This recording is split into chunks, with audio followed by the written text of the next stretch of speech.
I don't know what y'all like to do in your spare time, but I love to build tackle. Y'all all know that. And as a matter of fact, I build so much of it that I don't have any spare time. But I'm at home tonight. This is my little create your own disaster station out in my shop at my house. And how many of y'all ever seen a jig like this? So all of the crazy puffball baits, fuzzy dice, etc., have really taken off lately. A lot of popularity in that, a lot of interest in it. This jig right here has been around forever. And a good friend of mine, Mr. Mark, showed me how to tie this jig, and he calls it a puffball jig. And I'm going to show y'all right quick how you can actually make your own. So here's what you got to have. You got to have your jig head. I'm going to do it with the weed guard out because it's easier to tie around. And you're going to need 3 strips of regular skirt material. Obviously, these are different colors, but that's the skirt material I'm using, fishing skirts.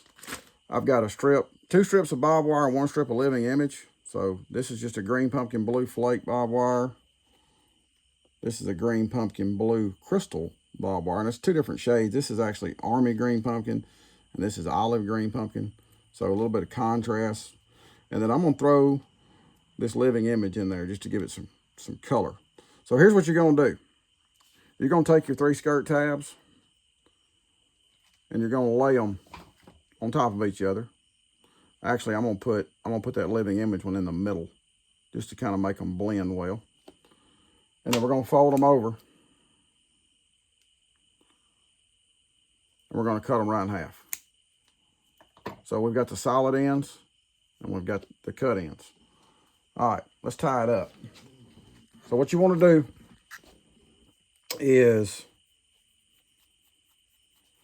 you got to build up some thread on this to make it flare right. So I'm going to start tying my thread on the collar of my head. I'm just wrapping it over itself. All right, and what I want to do is right here before the head, I'm going to tie a little high spot, and then I'm going to come right here and I'm going to pull down. See how it makes that groove right there? So now, when I lay all this material on there, I'm just going to wiggle it around the head, and I'm going to go over it. And I'm not going to pull real tight just to begin with. I'm going to give me 3 wraps around it, and now I'm going to pull it down into that groove. And then I'm just going to tie it off.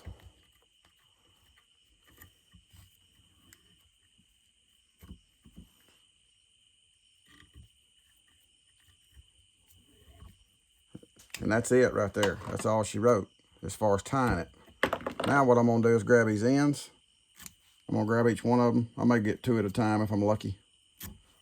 And I'm going to strip them out. So all I'm doing is just cutting off at, you know, that the way a skirt tail is made, it has a solid piece on each end. So when I doubled them and cut them in half, every half, like this is a half, has a solid strip on it. So I'm just removing those solid strips.